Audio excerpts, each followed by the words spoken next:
नमस्कार सभी को। मैं हमेशा कुछ अच्छे मुद्दों पे बोलना पसंद करती हूँ। तो मैंने अभी हाल ही में देखा है कि हम टीवी पे बहुत सारी चीज़ें देख रहे हैं कि छोटे बच्चे आत्महत्या कर रहे हैं या फिर छोटे बच्चे मिलकर कुछ सामूहिक ऐसा कार्य कर रहे हैं जो उन्हें नहीं करना चाहिए। या कुछ कॉलेज के बच्चे हैं जिनकी अचानक से हमें खबर मिलती है कि उसका किसी ने हत्या कर दिया। तो हम इन सब चीज़ों को ना समझ नहीं पा रहे हैं। समाज में चल क्या रहा है? इसको भी छोड़ दीजिए तो हमारे बच्चों के मन में क्या चल रहा है, इसे हम समझ ही नहीं पा रहे हैं। क्या प्रेशर है? क्या ये सीख रहे हैं? इनके दोस्त कैसे हैं? ये कैसे वातावरण को ले रहे हैं? इनके घर का एनवायरनमेंट कैसा है? बहुत सारी चीज़ें हैं जो अभी सोचने योग्य हैं। मैं हाल ही में आप लोगों को एक दुर्घटना जैसा ही मुझे लगा कि मैं ट्रेन में सफ़र कर रही थी, रायगढ़ जा रही थी और हमारी एक सीट पे आगे 3 लड़कियाँ और 3 लड़के थे, जिन्हें ये कुछ फ़र्क नहीं पड़ रहा था कि हमारे आगे-पीछे बुज़ुर्ग हैं, बच्चे हैं, यंग लड़कियाँ हैं, बुड्ढे, वो कॉलेज के बच्चे होंगे मेरे हिसाब से 20 से 22 साल की एज के होंगे। और वो बहुत ही निहायती मतलब बकवास गानों पे डांस कर रहे हैं।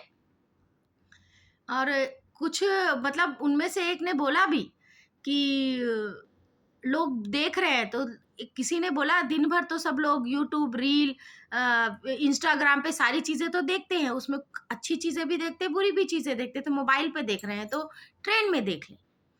अब ये जो वो शब्द था उस बच्चे का, आप समझ रहे हैं उनके दिमाग में क्या चल रहा है? वो ये सोच रहे हैं दुनिया में किसी को कुछ फ़र्क नहीं पड़ता कि हमारे बाजू वाला क्या कर रहा है। हम क्राइम करें, हम अच्छा काम करें, किसी को कोई मतलब नहीं है। तो हम सभी को अभी इस चीज़ के लिए जागरूक होना पड़ेगा कि हमारे पास जो बच्चे बैठे हैं जिनके पेरेंट्स कोई और हैं, तो हमें उन्हें थोड़ा-सा सिखाना पड़ेगा। कभी-कभी ये सब चीज़ें हिंसक भी आ जाती है, वो बच्चे बोल भी देते हैं। जैसा कि मैंने कोशिश किया उन बच्चों को बोलने का, बट उनका बॉडी लैंग्वेज और उनके बोलने का तरीका ऐसा था कि ऐसा लगा कि हाँ, चलो इनसे अब हमारी लड़ाई ही हो जाएगी। लेकिन माँ-बाप को ये सब चीज़ें सोचनी चाहिए कि बच्चा अकेले अगर जा रहा है, अगर ये कह रहा है कि हम ग्रुप में लड़कियों के साथ ही जा रहे हैं या ग्रुप में लड़कों के साथ ही जा रहे हैं, तो आज की डेट में आप परमिशन मत दीजिए। इंस्टाग्राम इन सब चीज़ों का क्रेज़ इतना ज़्यादा बच्चों के अंदर बढ़ गया है कि ये समझ ही नहीं पा रहे हैं कि क्या है। और सबसे ज़रूरी माता-पिता को अपने बच्चों पे ध्यान देने की ज़रूरत है, उनसे बात करने की ज़रूरत है। कहीं न कहीं हम पिछड़ रहे हैं। दुनिया, समाज, देश के चक्करों में उन वहाँ अपना समय वेस्ट करके हम अपने घर को ही नहीं सँभाल पा रहे हैं। ये बहुत ही चिंतनीय विषय है, इस पे हम सभी माँ-बाप को अब सोचना पड़ेगा।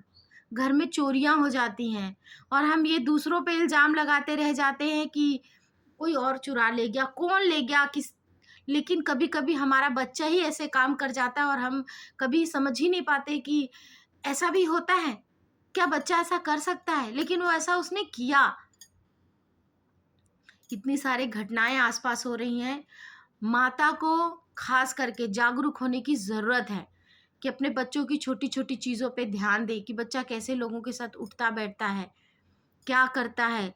अधिकांशतः महिलाएँ आजकल वर्किंग वुमेन हैं, सब काम करते हैं, सबके पास वक़्त नहीं है, बहुत स्ट्रेस है। लेकिन अपने बच्चों का भविष्य ना हमारे ही हाथ में है। अगर हमने आज ध्यान नहीं दिया ना, तो ऐसी-ऐसी घटनाएँ बच्चे कर जाएँगे, फिर बाद में क्या होता है कि इनके माँ-बाप ने क्या सिखाया, जबकि माँ-बाप बच्चों को ये सब नहीं सिखाते, लेकिन यही होता है कि माँ-बाप ने क्या सिखाया। तो प्लीज़ आप सभी इस चीज़ पे ध्यान दीजिए और अपने बच्चों को ध्यान दीजिए ताकि समाज में ना हमें कोई तकलीफ़ ना हो। Thank you.